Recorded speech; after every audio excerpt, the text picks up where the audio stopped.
Hi friends, welcome to 5 Minutes Tech YouTube channel. Here is Google Pixel 4 smartphone. In this video, you will learn how to set caller ID announcement in your phone Google Pixel 4. First of all, go to call button and here just go to these three vertical dots and click on settings here. And here just click on caller ID announcement and click on announce caller ID, and here it is already set to never.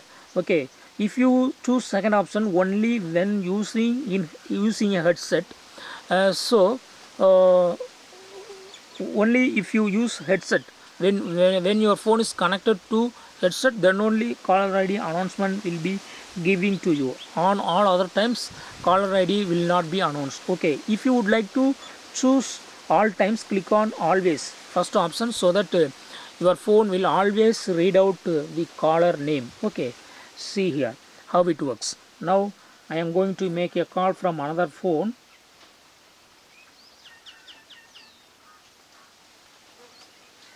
and see here. Incoming voice call from Doraemon. See here. Incoming voice call from Doraemon. Incoming voice call from Juraimani Anna, like that it is saying. Okay, that's all friends. Thanks for watching. Bye.